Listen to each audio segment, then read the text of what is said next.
yesterday. A two-bit expose of the same old story that I heard yesterday. Yeah, it goes the headlines, man. They all just go to plan. They're framed and fixed and rigged. You know they're all just spam. So buckle down, plug right in. It crawls its way under your skin. Just got foul from the things they spout, and it won't make you shout. Give me that good news, because I'm tired of the same old shit. That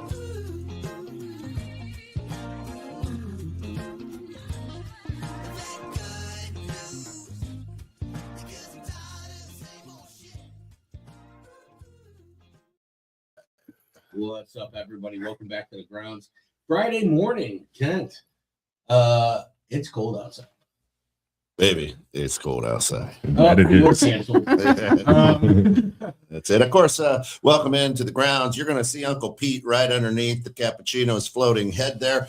If you want to be part of this incredible podcast and show here on 216 Creator Studios, you're going to want to go ahead and just put that link right into your URL and join us and have a little bit of fun. And of course, if you're out there on YouTube, share this baby out with your friends. We're pushing for 1,000. We want to hit that 1,000 mark. Our goal in 2026 is to get 2,000 subscribers. So we got to hit that 1,000 mark first. So share that out, and or visit www.216creatorstudios.com, and all of our shows are on there. So if you don't like the grounds, fuck off. But if you don't anyway, the big thing is there's other shows that we have. And today, Drew, cool, right? Intuitive Innovations, brand new podcast coming out today. It's awesome. It's awesome. Yeah. Oh yeah. Yeah, it is. And of course, a big shout out. Look, not only do we have our sponsor with us, but she's going to give us a shout out for Minuteman Press Crystal Lake. Hi, I'm Sam from Minuteman Press Crystal Lake, your one-stop shop for your design, printing, marketing needs. We do everything from business cards, banners, apparel, promotional products. We're located right across the street from the studio, and Nick's Pizza and Pub if you don't know where the studio is. My family's owned Minuteman Press since 2007, and I've been running it with my brother since 2014, so 11 years. So I'm an expert in the field, and I can't wait to hear from you, Sam from Minuteman Press. That's it. And now it's a good time, to put your name on anything you want, your business logo. Just know that it's like slammed right now too. Right. Yeah, she is awesome and her staff is awesome. Miracle workers, maybe not, but they can get things done quickly. You're pretty damn close. Pretty damn close. Listen, if you spend over $1,000 on your order, you get a free food processor. I don't know. It's holiday season. You got to make those good. What number are you over there? I don't. Who, me? Yeah. Number 4. Oh, okay. Fair enough. What number are you? 3. 3, 2, 1. Yep, and then I'm 2. All right, so somebody's not plugged in because we only got 4 and mine's live. So we'll just, Probably. it might be you. You can hear me now. No, All right. it is you. Hey, good morning, Don. Good morning. Good Morning, Don. Good morning. Don says, hey, I'm a big fan of Minuteman Press. Worked with them when I lived there, and now here in Dallas. Nice. Yay! The Dallas owners are great. That's it. That's it. We went down there for a Minuteman conference For a minute. couple years ago. For a minute, man. For a minute. For a minute, man. That's it. I gotta say, no offense, Don, I liked Vegas better. There you go. Yeah. The conference in Houston was not as fun. Oh, okay. That's it. Today's topic now versus then. I think that's for like Christmas presents, or what is that exactly? What are we doing? Kind of like, so like a lot of kids now do, like they just want technology, right? So, or they just want gaming, where I remember like back in the day, like we made a list of things we could get. Oh yeah. And then I always could get like the Now CDs because they didn't swear in there, even though we all wanted the version. And then it was just more of the list that we made back then. Or if we were actually a good child, you got your list. If not, you did not get your list. And I'll talk louder because I don't have a microphone that works. Yeah. So how about you maybe just say, what was it like when you woke up on Christmas morning? Oh. Yeah. And What is it like now? Yeah. Mm-hmm. Well, no, I mean, I think that's one of the things becoming an adult. You realize that the magic is being a kid or having a kid. And so, like, Reliving it. yeah, so the magic for me faded out years and years ago. My dad kept it alive. He's a big Christmas guy. And he's gone. I've tried to keep it going. It's just I don't feel it the way that I know he felt it. He felt every minute of it. Like he was loved Christmas, and I don't feel it. And I'm hoping if I have kids that I'll be able to make that magic happen for them. But like we do Christmas pretty calm. Like it's more about everybody else. Like we don't really do it up. Yeah. And outside of that with family, even if you were the ones that host it, you provide it. So you just got to make your own miracle. I hope everyone has an Aunt Jan like we do, where every year's a themed year. And Oh yeah. Oh, that sounds so much fun. we've done She's crazy. wrapped stuff. We've done Greek. We've done Italy. She picks a theme, and we all have to Abide the theme. participate. Wow. And she plays games. She was a teacher, so she dresses her Christmas tree. Her theme, Chinese would think was my favorite, or the bacon theme. That was one of my Oh yeah. favorites. One year, every item had to be wrapped in bacon. If you made something for the table, it had to be wrapped in bacon. Doesn't matter what it was. You can make anything you want. You had to wrap it in bacon. Sounds fun. It was awesome. So Jan is like the Willy Wonka. She's her Swallow. her house is crazy. First time I heard that. Her house is crazy. You go downstairs. I can't fit. So like I can't walk through her basement. The beams come down to here. So like I'm like this, and that's where her kitchen is. So like it's holidays are awkward, but upstairs she's got this vaulted ceiling, a white grand piano, a coffee table that's a casket. Shaped like a coffin because she thought it was funny. Wow. You go into her bedroom, it's a Viking ship. I mean, I'm not even kidding. The whole room is a Viking ship that you walk up into the ship, and that's the bed. Like Wow. you walk up like a little flight Creative of stairs, mind. and then the outside of the Viking ship is bookshelves, all bookshelves. This woman's house is insane. I've never seen a house like it. Fireman poles in every bedroom. Wow. So she brings the magic. Oh yeah, no, she brings the magic. That's awesome. It's crazy. Yeah. Sounds Her like a house. very active house. Yeah, no, it is. It is. Christmas Eve is crazy over there. I wish she would have been my grandma growing up. Like that's because I do not have an aunt like that. I have aunts to where everybody's like, "Oh, we'll be here in a few minutes." Yeah. I'm leaving in Everybody an rolls hour. their eyes, starts drinking heavily. Did any of you get I don't know if it was Toys R Us or Macy's, but like the big catalog, and you'd like highlight, each kid had a different color highlighter, and that's how you would give your Christmas list to your parents. no. Mm-mm. I remember doing that a couple years. I'm the youngest of 4, so I don't know if it was just That's easier. cool. I just got excited when the Highlight magazine came in. You Highlights know? for children. Yeah, highlights for Yeah. children, because then we got to do our games and everything. Right, Yeah. everybody was Goofus and cooking. Galen. Yeah. Somehow my parents convinced me that Santa got me a hamster, when in reality the hamster was just at my dad's store for like a month before Christmas, and then magically appeared Christmas Day. Well, I know that it didn't really matter. We gave our list, right? I mean, we're born in the 70s, my brother and I, and so when we were little, it was like whatever the commercial was you really wanted, right? Or whatever came in the mail, you would circle and then hand that off. But my parents didn't have a lot of money, so it was always the knockoff version of what you really wanted. But you were still excited to get it. It didn't matter. Just opening gifts, Yeah. that morning feeling, rushing out. My dad was always like, "Oh, it's too early for this shit." It was that same speech every year.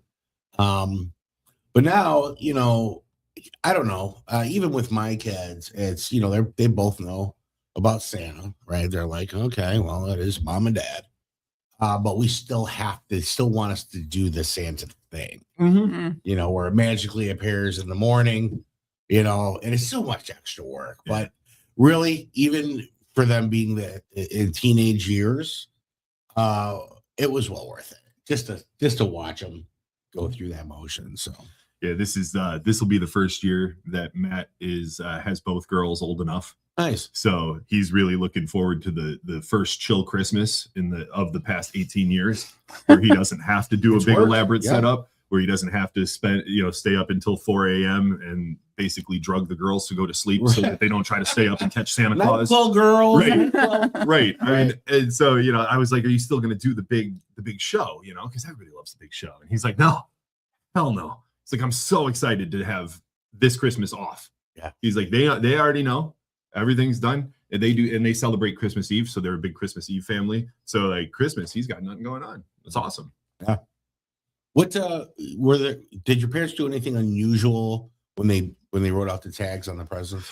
Yeah, it's actually how I found out about Santa. Is one of the easier ways. My mom made Santa's packages extremely identifiable by doing solid colored tissue paper and then the handwritten note on each package. So I'd walk downstairs and I'd be like, oh, wrapping paper, that's mom and dad. Tissue paper, that's Santa Claus. I'd go to grandma's house and I'd be like, why does Santa use wrapping paper over here? Right. He doesn't use tissue paper. That's crazy. Wow. Yeah, he knows. I guess it's, he wraps differently in the ghetto. But Are you talking about your grandma in Maywood? yeah, my grandma in Maywood. Yeah. And that's our AP. Like, Yeah. Well, my grandma lived in Maywood, so we would drive out to the heart of Maywood every Christmas. oh God. South 9th Avenue. 7th Division. Yeah. No, you're not far. Been there.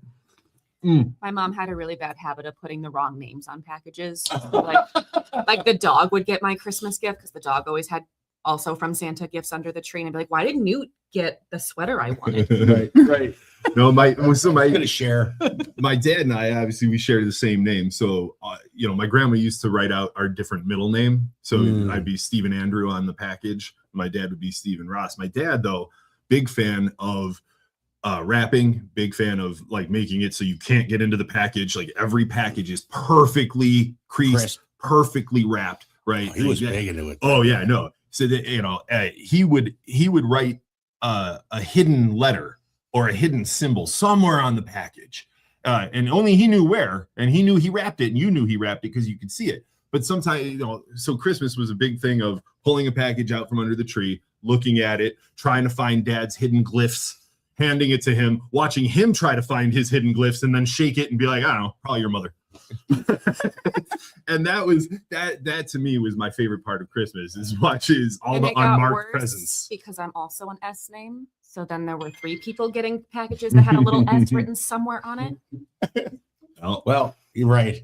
So it's piled up. There's lots of S's going on. If you don't have your coffee to hand out those gifts, Poor Heather. I can see that. What about you, Kels? Anything on the tags? Anything? No, I mean, I found out at like 5 that Santa wasn't real because my mom has very particular handwriting and she's a teacher and she's been writing the same forever. And so she used to write the same on our gifts with Santa's. And I was like, so is mom Santa? And my sister looked at me like, well, we were going to tell you one day or another. So, How's it going? but that was really it. Like we just found out early, but I just love the fact that my mom would make cookies. So I didn't want to say anything until like she told us, but I don't know. My grandma didn't believe in Santa. So when I got older, she didn't really do the traditions. Like 8 or 9, she kind of ended that because she's like, well, parents work hard all year. And she was like, more wanted us to understand what the true meaning of Christmas meant rather than the magical part of it.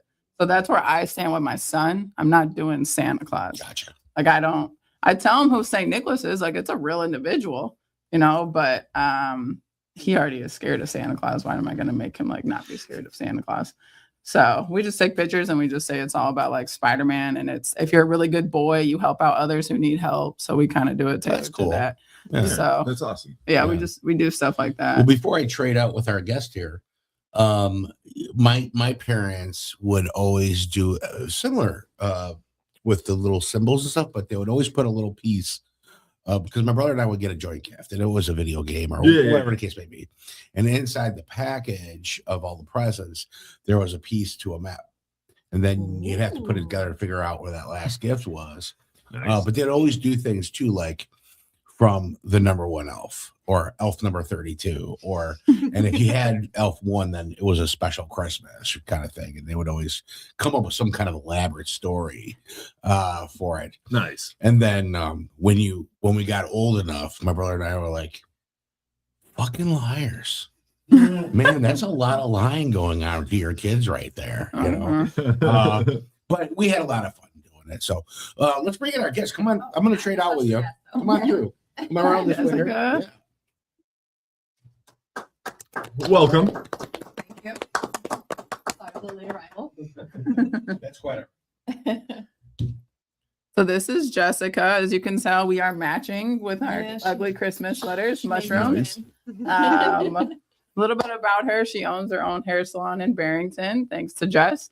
And she recently just became a real estate agent. Yes, I did. Thank you so much. Appreciate it. So I'm just out here living life and trying to figure it all out. I handed out free houses for Christmas. I wish. That would be kind of cool. It would be very cool. Yes. So we're you, just you guys do anything for Christmas?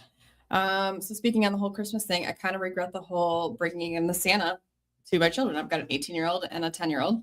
10-year-old still believes. Yeah. Part of me wants her to figure it out. Now, is it just because you want the credit for the gifts, No. or is So it I always Right. put it out there that Santa doesn't do expensive. okay? So, you know, he brings the little stuff. He doesn't bring the big, expensive, whatever. There may be a family who, like, mom and dad can't afford the expensive iPad or phone or whatever. So I put it out there that, like, you know, he brings teddy bears, socks, like little stuff. It's the magic and the belief behind it. But at one point I went so all out in the whole, like, let's make them believe that I'm now kicking myself for it, you know? So kind of along the lines where I've got some clients where his son was 3 when he's like, I already know. Oh, he does. They don't do the Santa thing. Yeah. Because I was raised on the whole Santa thing and all that. It was something I wanted to do for my kids, but not realizing the lies. yeah. You're lying to your children. So luckily my oldest, when she found out, she wasn't mad about it. So we'll have to see what happens when the youngest one finds out. Mine was demanding to know.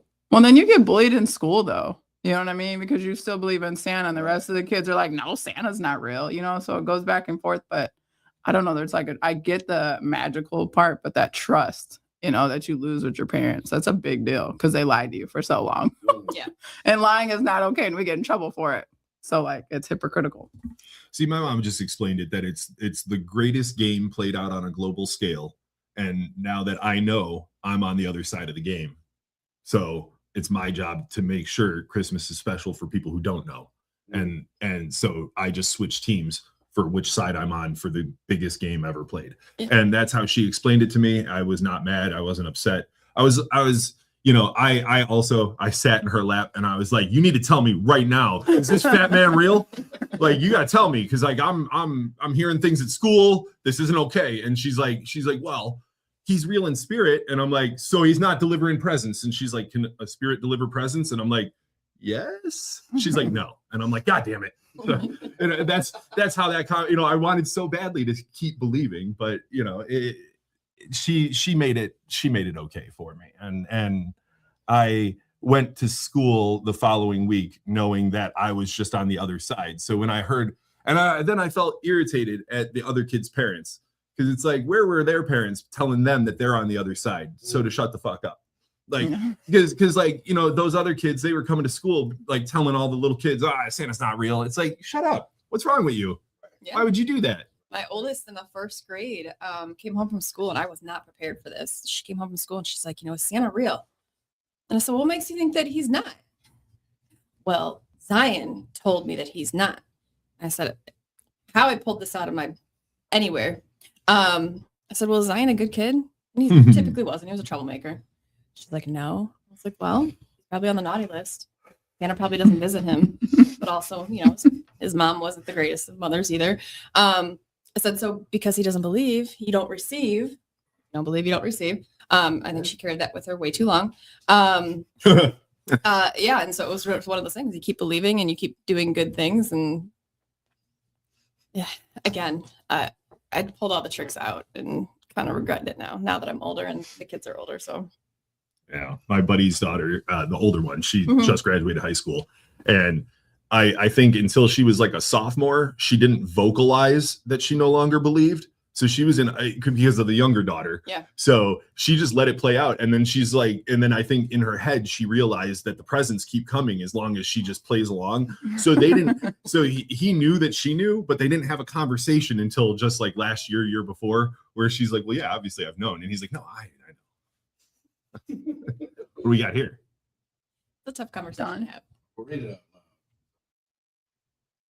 When When we told our youngest daughter about Santa, she thought for a few seconds, got a look on her face. So does that matter? Does that mean no Easter Bunny or Tooth Fairy? She wasn't happy with us. Yeah.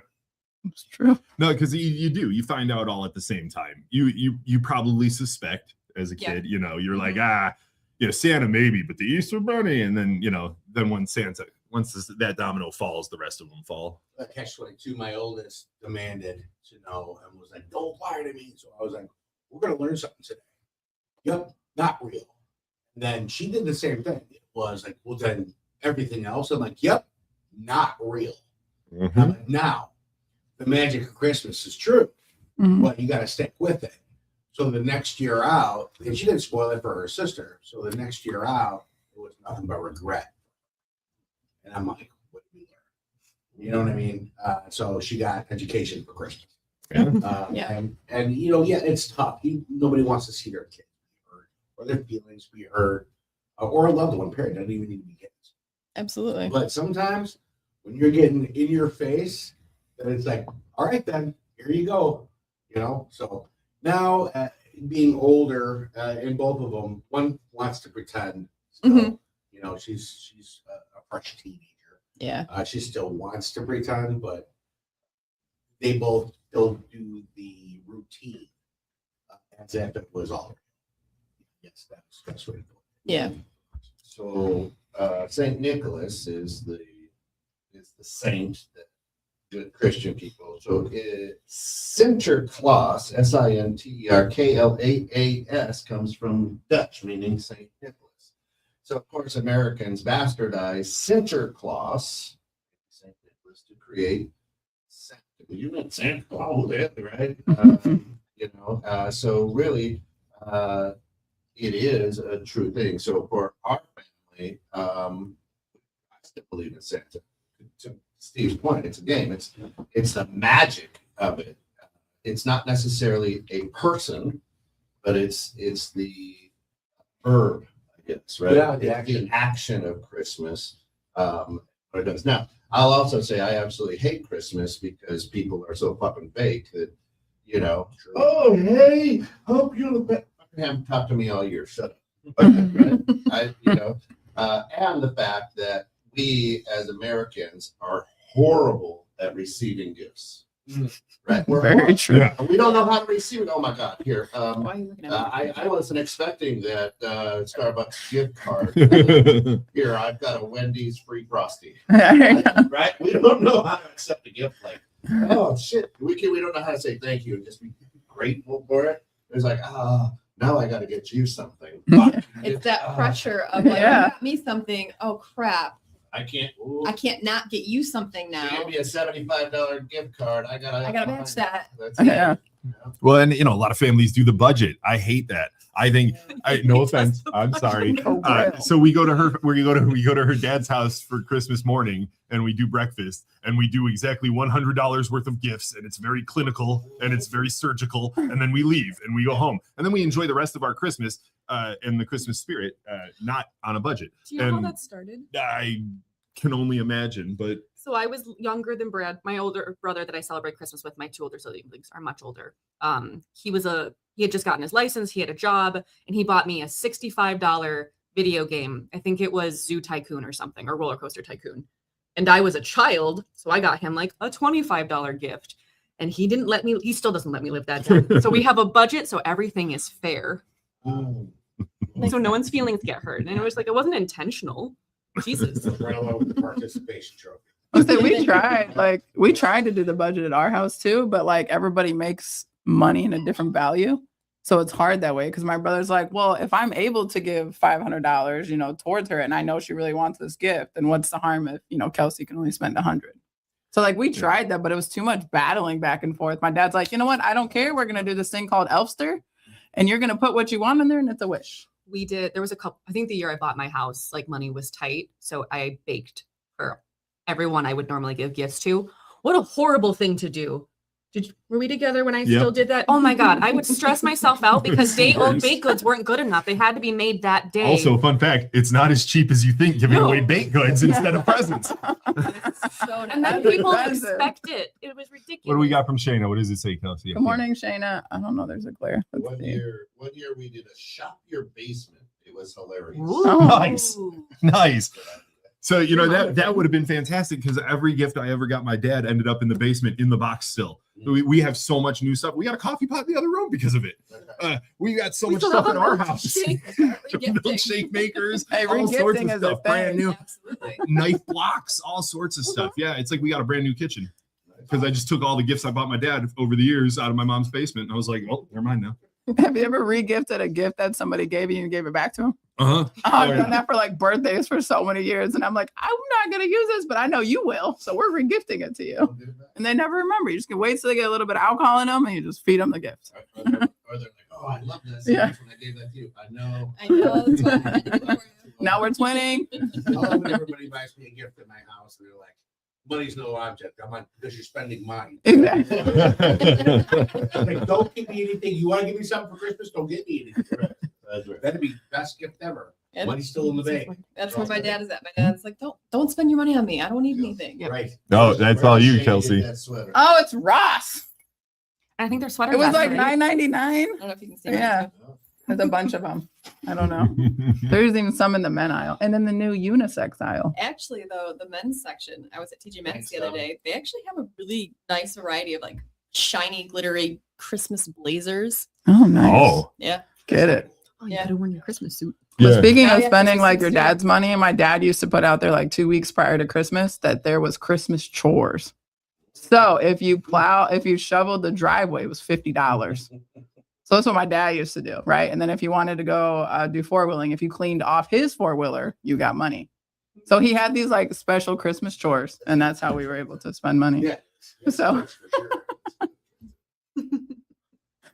So, but my grandma used to do like we went to antique shops or garage sales, and that's how we gifted for everybody because there were so many little kids at the time. Like every family had like 4 or 5 freaking kids. So it was like everybody got to spend $2 or $3. And I remember giving like Kool-Aid packets at one point to some of my cousins because I was like, I don't see you a lot. I don't really know you. So you get the Kool-Aid packets. The cool cousins got like blankets and candles and shit. But Does any of you guys do the print package every year where it gets passed around every year? There's like We another used family, there's to. a pair of underwear that everybody signs. There was Oh. a framed picture of a clown that for a long time was always gifted, obviously not from the person who got it the year prior. They always put someone else's name. And then a couple of years, they just started hanging it at people's houses and it wasn't even wrapped. They would just take another picture down and put it up. That's awesome. Yeah. That's pretty That's awesome. Yeah. I love it. Probably creepy clown. You know what? It was subtle. So you didn't notice it until one day, like my aunt, it took the longest for Aunt Jan to find it. Well, She's yeah, like, in her house. and she was like, what? She's like, this isn't mine. I got clowned. Damn it. They clowned me. do you guys have any special like dinners that you eat just on Christmas Eve and Christmas Day? We're a crazy Or Italian, breakfast. so it's just, name it. It's on the Lots of table. food. Yeah. It's all about the food, always. So my wife's side's Italian, my side's Italian. My side don't really do any holidays with anymore because they're all pretty much dead. But it's her father brings like 4 or 5 dishes for appetizers, and everybody brings something. And then my mother-in-law, she knocks it out of the park every year. But it's always like 4 to 5 different styles of pastas, 6 salads, Yeah. Yeah. appetizers. Everything's homemade. Gucci dog cookies that were just coming out of the oven. So it's a big food family. Yeah, like Christmas Eve for my mom is she goes out and grills and she's in her snow boots and like this Santa Claus thing. It's hilarious.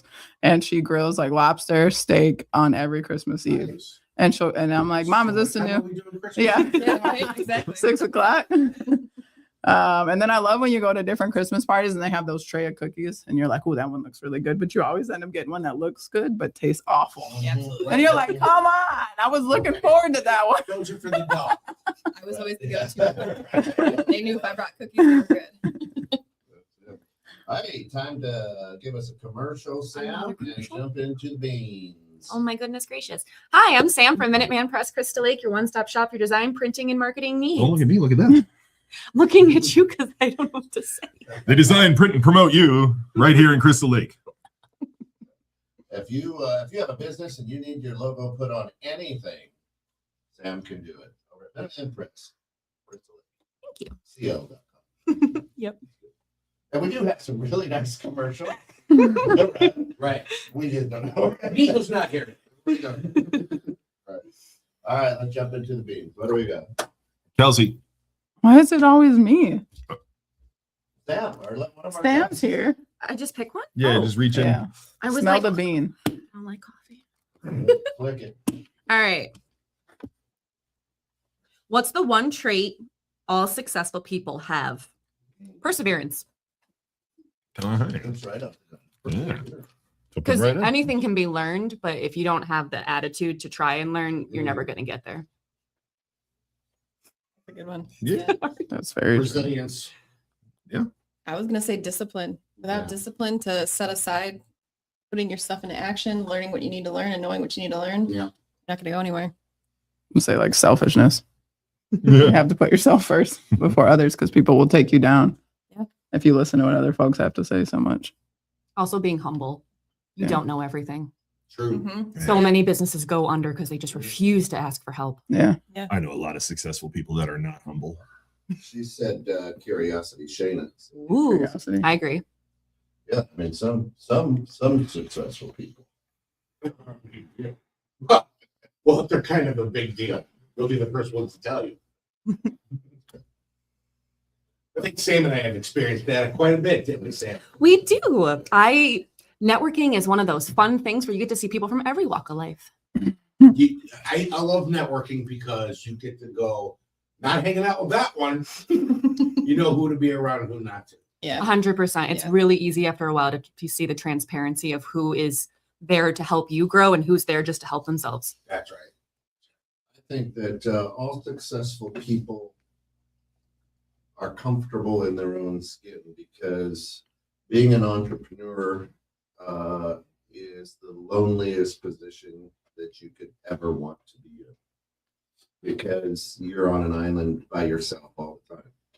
So you have to be really, really comfortable in your own skin to be successful.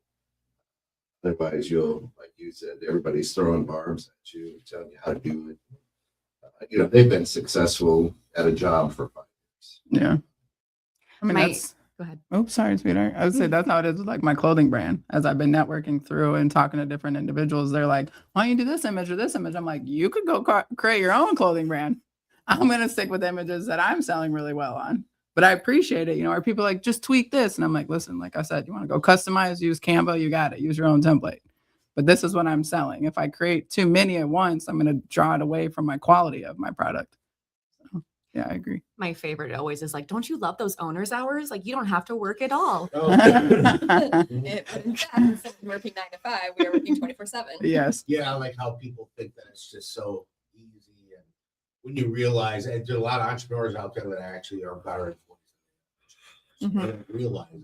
They think they're business owners. Well, you grow up in a society where they tell you to go to school, get a degree, and go work for somebody else. They don't teach you How to be a business owner, how to run a business, and how to do the steps to put yourself first. So that you have to get yourself out of that mindset of being told what to do and following directions. It was so frustrating that entrepreneurial was not a major.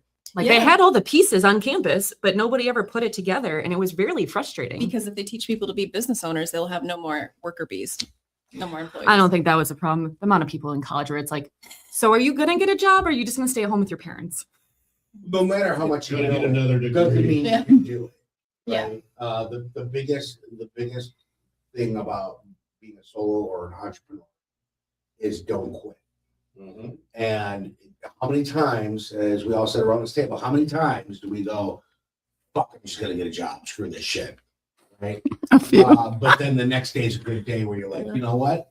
I'm doing this. Mhm. So it's a mindset, like Sam said. Yeah. 100% mindset. I won't lie. There's plenty of days I come home to Steve and I'm like, we're just going to burn down Minuteman and I'm going to collect the insurance and we're going to Scotland. We don't say that on camera. Yeah. Because we all know that I'll get burned down. No. Because we all know that I could never do it. No. I'm too honest. well, Kent's insurance. So okay, thank you. Yeah, you can't back that one up now. It's also, no, it's also a cinder block building. It would never work. Oh, enough accelerants. We can. You didn't see the Woodstock with them. Oh my God, we did see that. Look at Steve's face. He's like, You can make anything burn down. I mean, that's what they say on YouTube. Sheldon would know. Sheldon could burn any material. I would, but me and Sam are out of town that weekend. Yeah, Don says it too. Can't burn it down. Just told the world. No, it's totally, I could never. I wish I could lie. It would be nice. Northwest Trail. Strange fire breaks out. Right. And the neighbor. Minuteman Yeah. next on the ground. No, and it's funny how customers actually kind of ruin being a business owner sometimes. Like you'll love what you do, you put your heart and soul in it, and they have a bad day and they make it your problem. Yeah, I think perception on how to handle that is key. You know, there's a woman that works at a Starbucks. I know she works at Starbucks at the Target in our area. Annie, she's awesome. And people get impatient because she's training new people, and you can see the frustration on the customer's face, and they start getting belligerent. And she's like, "We understand. You don't have to stick around. We understand." And then the kid, who's the employee, is like, "So sorry." She's like, "Listen, everybody's got their own demons. You just got to work on theirs." And it's like that mindset is just so solid.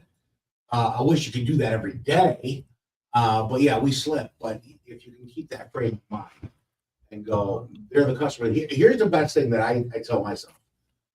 Fuck it. I own it. I don't need to deal with that shit. It's all good. It's mine. You know, are customers always right? Fuck no. They're not. They're not. You want to give a service to a customer, but there's a mutual. They have to give respect to the person doing your stuff. You piss off your shop? No. Why? I wonder. Right? You piss off your IT guy? No. Why? I wonder. So that's just that. The mindset of the customer is always like, well, I pay and blah, blah, blah, blah, blah, blah. Right? Unfortunately, the world is in a cesspool of bullshit. And everybody's got a different opinion. Everybody's opinion matters more than everybody else. So being a strong entrepreneur is the one who can just stand behind the counter and be like, that sucks to be you, because I ain't doing that shit. You know? I find it weird, specifically for Sam's business, because you cut hair, you're interfacing one-on-one with the general public, right? So Sam's business is business to business. The rude customers are other business professionals, which I think is freaking wild to me. They're not people walking off the street. Hey, can you make me a copy? Like, no, this isn't Kinko's. If you're coming in or ordering from Sam, most likely you're ordering on behalf of your business, meaning you are representing your business. People do not hold themselves to any sort of standard these days when sending a business email, which I think is crazy. I think my favorite from this year was I got called out for being unprofessional when I had all the receipts to be like, me unprofessional. Here's everything that happened. I have timestamps of how I got no communication and all these things. And then somebody tried to rip her off and then sent her in. And then when she was on top of it the whole time, being like, "Oh no, I didn't get a confirmation that you sent that back. That's $450 out of my pocket. I need you to send me the tracking number." They're like, "Oh yeah, we for sure will." They never did. They tried to rip her off. So then she was like, "Cool, I'll just send the bill elsewhere." And then they were like, "You're so unprofessional. Why would you even say that? Why would you threaten to send the bill elsewhere?" And it's like, because it would embarrass you and you won't pay your bill or send me the item back that doesn't belong to me. She said he was disappointed in me. Yeah. He was. Yeah. I was just like, oh. Yeah. It's like, oh, you're disappointed that you tried to rip somebody off and you got caught real easy because you're not that bright. Like that's. Well, I mean, if she cuts hair, Deke and I are customers. Obviously, we do pretty good. And no disappointments. No disappointments. You guys take the longest because you want this oil. Going on 22 years now.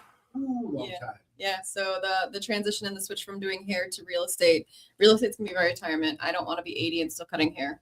I love what I do. I love my clients, and I know they'll hate it when I do exit, but it's taxing. Do you know how to do a fade? Yeah. On back hair? Back hair? Oh, that would be a new one for me. I'll add it to the resume. Can I ask you an industry question? Absolutely. How many people bring in pictures of AI hairstyles and want you to recreate them? Honestly, because my clientele has been with me for so long, it's very minimal. But the amount that I see scrolling, whether it's through Pinterest or Google Images, is absurd. And then for someone to bring that in and, hey, I want this. Cool, that's AI, right? Really? I was like, nobody's hair is that perfect. Yes. Or they'll show a picture of a color they want. And I said, honey, there's a filter on that. And then having to break down this shade of blonde is the same shade of this blonde in different lighting. Mm-hmm. Really? And they're always shocked. So, what happened that all teenage boys now have my grandma's hairdo from the 80s? I wish I knew. With the poodle cut. They're wanting to perm, keep it Yeah, long on top the and poofy perm it. poodle Yep. thing. Yeah. Mhm. Yeah. I have no idea. I don't do perms. I turn them don't- away. I don't understand that. They all look like a 70-year-old lady from the 80s. Mhm. It's my girls all day. Have you seen this election? It's so true. I'm like, I get it. It's just funny. Socks up underneath Now, with cracks on. Yeah. Some kind of shaved all around. Some looks like this crazy banana. Yes, it swoop. just swoops. Yep. Yeah. And it's like, okay. But how many times when we were younger did our grandparents or the older generation be like, look at that style. That's not. Oh, I had 100%. The frosted tips. I remember my grandma being so upset when all of the boy cousins had frosted tips, and she was just like, It's T-bone. And Justin Timberlake. Justin Timberlake brought that in with his, Yep, has the blonde ramen tips. noodles curls. I know. I was so upset that I couldn't be Justin Timberlake back in the day. My mom's like, "You're not Jewish." I'm like, "Neither is he." Like, I want that hair though. I was not my brother had the dyed bleached rat tail. Oh, I forgot about those rat tails. I just had the mullet, but I was always a guy. My hair was always short, but I did like the flat top for a long time, and then I let it grow out to the mullet. Like if you were to die and go back to 1985, what was the first thing you would do? I would. What did she say? I'd be like, "Good, never. she said, don't "Hey do Sam, that." good to see you. Yeah. I found the Yeah, show today." I think I had. My brother did in the 80s. He did the body wave hair, right? He was trying to look like some teenage actor that was, I don't know, Garrett. Yeah. And mine only did one style, and that was serial killer. So this is why I look the way I look. Don had the nice feathered side. Yeah, the Farrah Fawcett look. Oh, Yeah. Nice. They parted right down the middle. Or out of any of the years of Kurt Russell's life, Yeah. just I want that. That volume, the length, the confidence. Confident. Yeah. No, I had too many calics. I couldn't feather, so I had to go bang. So that's why I did the mouth right on the side. I had like the Billy Ray They use the Cyrus. old I got wrap around your head and shave around it. Especially. I don't even know if they had poodles. Had anybody on the holidays when it was snowing out sketched? Yeah, it's not Car hard. sketches? Yeah, hell yeah. Did you ever do that? That's why I had cowboy boots back. in the Yeah, day. this is why our generation's great. That was the best. And if you got behind the YouTube, because he couldn't see it. No, he couldn't. 55th and Kenzie is where I grew up. Okay. The cars didn't have like all the emissions Mhm. stuff, so you would hang on to that steel bumper and it would pull you Yeah. back, and you're just breathing. Yeah. Oh, yeah. Fumes, and it was good for you. Get out there. Yeah. Okay. I'll take the tail. See, right. Never a fan of hanging directly on the bumper. We did the rope tied to the bumper and then like way back. That way, when the car turns and you go flying, you can just let go. And then and most likely not die. And then that's how we did it. And we would have so much fun. It was Flying. like land tubing in a sense. We used Oh, to do yeah, it too. We used to 100%. just sled back there and my uncle would go. Yeah. Yeah, Good luck. the cheap little plastic orange sled that I was way too big for by the time we were doing that. I'm like sitting all curled up on it.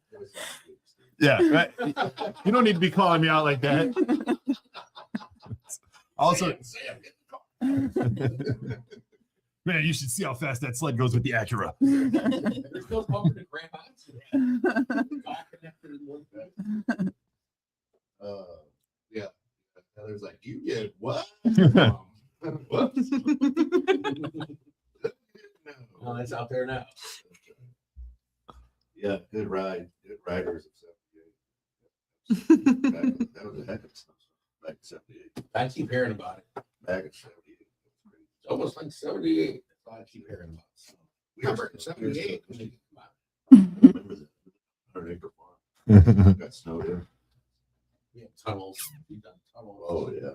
It was sometime between 2008 and 10. I went to Carthage College and none of the staff could make it there. We got snowed in. So all of the cafeteria staff came in on snowmobiles to make sure we got fed. It was really cool. And then you just like hidden, but you still had to leave your dorm room to get to the cafeteria. So that was fun too, I guess. I'm sorry, you'll be paying that debt up until you're 108. Oh no, I'm already done with my student debt. Thank you. So that's an expensive school. It is. I had a lot of scholarships. Good school. Yep. No, it's extremely expensive. Mhm. The first newspaper that came out when I was a freshman was is our tuition dollars going towards flowers? Because every week the flowers weren't in the ground. They were in pots in the ground.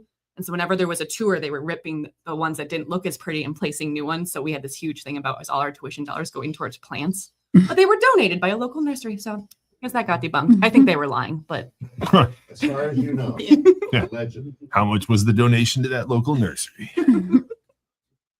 Another thing I think successful people have is the inability to plan. I think they're so good at pivoting and moving and slashing that you never plan. You might, but then it just sits there like your business plan. And nobody knows when to sell. Nobody knows when to get out. They're like, I'm still gonna make money. I'm gonna work hard to make money. Well, I guess that depends on what number of business you're on. I think that experience, if the first one and the only one, and that's the only one you want to do, then yes. But if you're on 4 or 5, you like, okay, that didn't work for me last time. Yeah. You kind of have more of an idea Yeah. of how to structure and plan. Yeah. All business is the same. It's all just different products. That's right. Yeah. Beginning, the middle, and an end. Mm-hmm. I think it's really hard for a lot of business owners. They may have time to make the plan, but they're too busy in their business Right. and they need it. So like getting an accountability buddy or having, there's a local auto body shop. There's this like support group for auto body owners and they meet quarterly and they're held accountable for their goals and their plans. Nice. And it's doubled his business. Yeah. I wish that was for every industry. I understand I could make it for myself, but I don't have the time. Yeah. But no, it's crazy. I try every year to stick to my plan. And every year it's like doing the plan doesn't make me money in this exact second, but this other project does. And I keep pushing it off. Yeah. Yeah. Well, I think, to your point too, like it's very hard to transition when you're in a specific type of business to not be working in the business and to transition to working on your business. And that would just mean that you might have to hire somebody. And that's And hire the right somebody. And that's scary to do, to put what you know how to do in somebody else's hands. And so I think that's where a lot of businesses will stay stuck. But I agree, having some sort of accountability meeting like that would be amazing. I'm a solo hairstylist.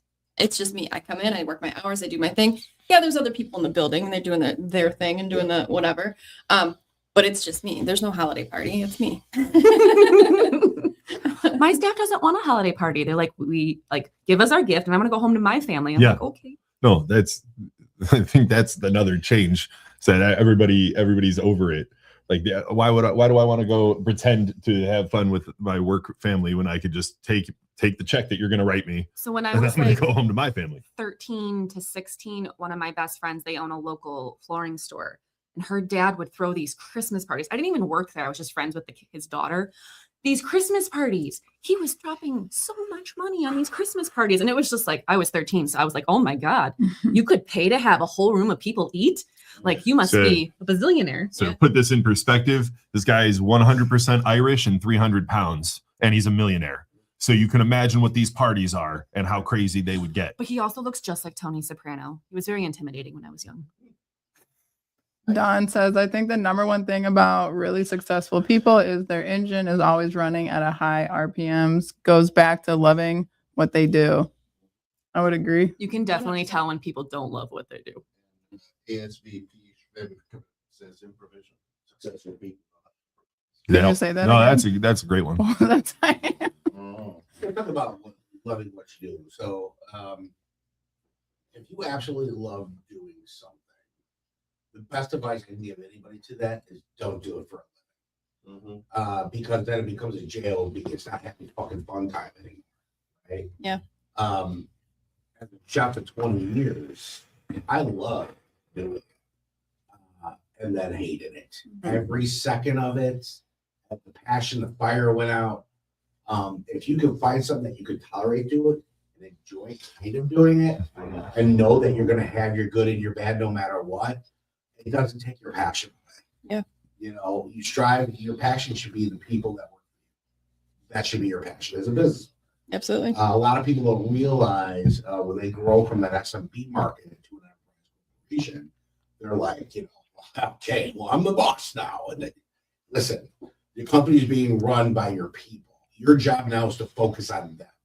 If you keep them happy and give them the education and the tools to create success and help them grow, even if they leave your company, that relationship alone is worth money.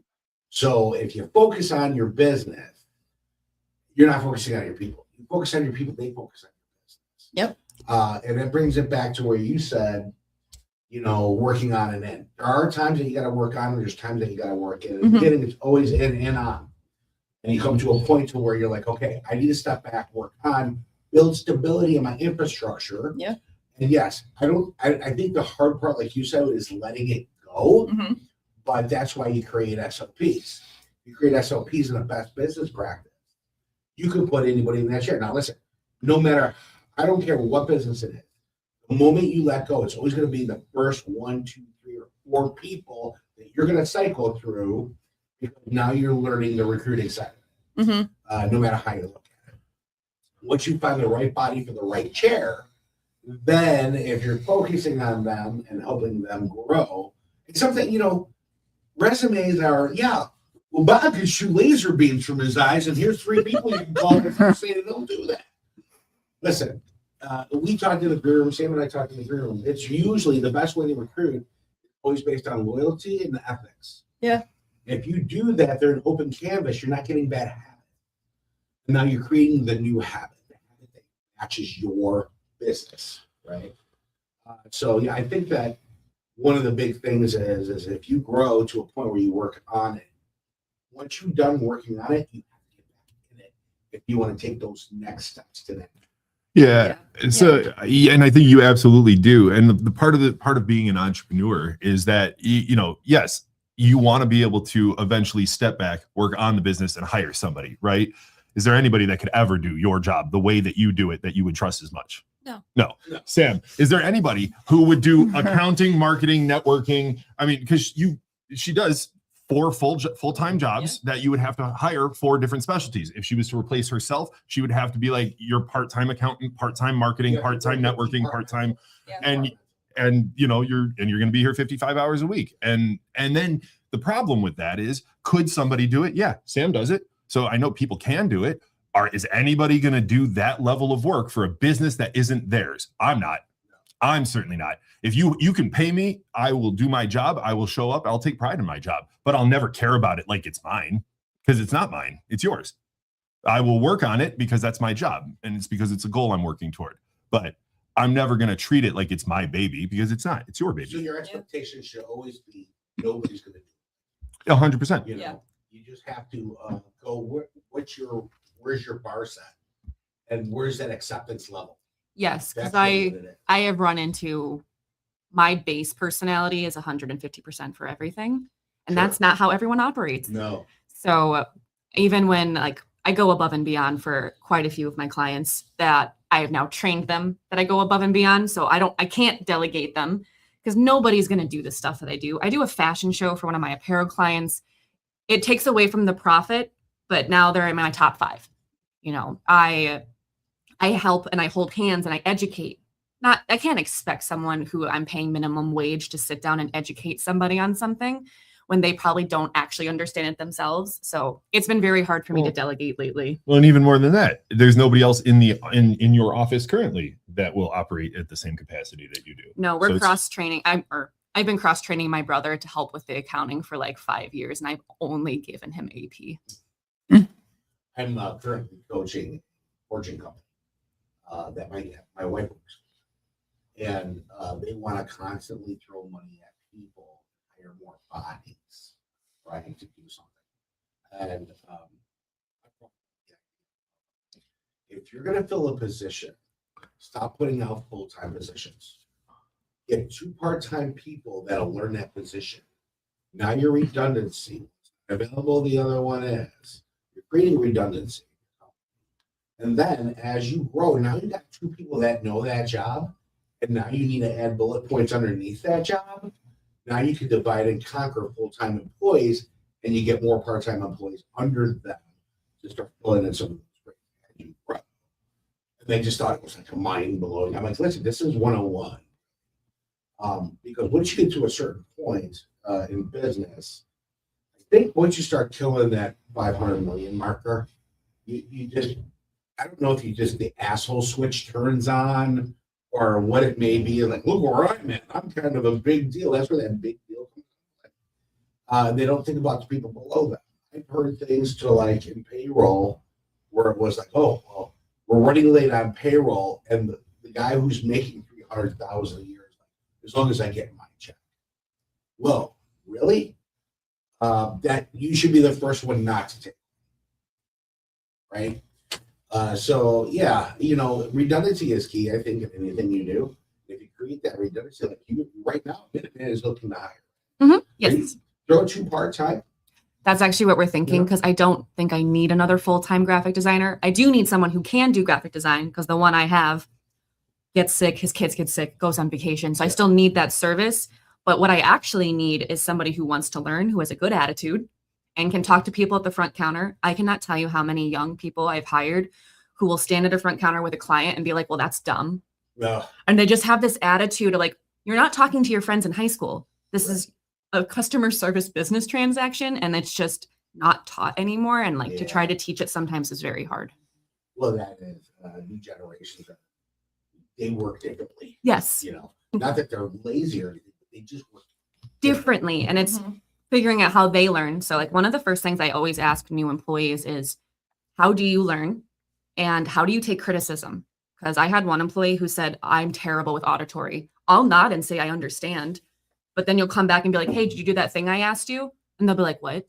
So we found out a system that I would email them the prompt. I would go over there. Do you have any questions? It's now flagged in your email as a task to do, which became extremely tedious, but here's how it is. And I had one person say, you can't directly critique me. I will shut down for the whole day. And I'm like, well, that's going to be kind of hard to pivot around. So all critiques happened at the end of the day.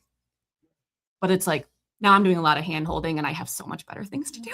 Right. This generation, though, there is a lot of hand holding. Moms and dads have coddled and given and given and given. Me as a single mom, like I've had to give responsibilities to my children and had to have them figured out. And to be honest with you, like my 18-year-old, she bought her own car. She learned the responsibility of what it is like to work hard, and it's hers. She's like, Mom, I did that. I said, I know.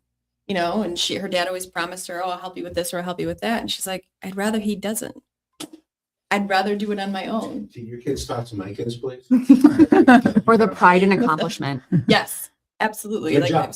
Thank you. That's a good job. Yeah, thank you. Because some of these kids out here, really, okay, Mom and Dad bought you a car. Yeah. Awesome. And they don't care about it. Oh, this car's a piece of shit, or all this. And it's like a 2018, like it's used, but this is not a piece of shit. Yeah. So I have the problem of, we my wife and I, we come from nothing, and we give our kids everything. Yeah. We do. We coddle our kids. So we're at fault. It's insane. And I'll be the first one. What we have taught our kids, though, appreciating. Yeah. My daughter will be like, is it okay if I do this? I know it only costs X amount of dollars to help, or whatever the case may be. That's what I would rather have. Yeah. I'll buy my kid a car. I want her to be safe. Yeah. You know, because they're gonna go out and buy this thing that might break down and no bigger nightmare than your kid, you losing your kid. No, 100%. You want to make them safe. Yeah. But yeah, no, I get it. I think too that if I could turn back time, I'd probably do something. Yeah. I mean, same. You know, there are things that, you know, I'm not perfect and I would go back and change some things. I couldn't tell you off the top of my head now, but Yeah, right. Yeah. Right. Well, I think we're on the back end, yeah. Yep, we're wrapping it up. Wrap it up there, Steven. All right. Well, thanks for tuning in, guys, and thank you for coming in. thanks for having me. Welcome back anytime. It was great to have you. Appreciate it. And I hope everybody has a great week. We'll see you next week. We're going to do our actual Christmas episode. We're going to be talking about the difference between the cost of gifts now and the cost of gifts when we were kids, and that should be fun because we got a lot of different ages in here. So that'll be. It's Tim Paul from Around the Piano Podcast. You know, before we get too deep into today's chaos, let me shout out the people who make all this sound way better than it probably should. It's 216 Creative Studios. Listen, if your podcast sounds like it was recorded in a wind tunnel, or your video looks like it was filmed on a flip phone from 2007, stop everything you're doing and call these folks. They've got mics so clean you'll hear every sip of coffee, every awkward pause, and every guest who forgets they're being recorded. So whether you're starting a new show, shooting content, or just need somewhere to feel creative without your cat walking across the keyboard, 216 Creative Studios, they've got your back. So quit trying to DIY your dreams on your couch. Get in the studio where the magic happens. That's 216 Creative Studios, where your ideas sound like you actually meant to say that.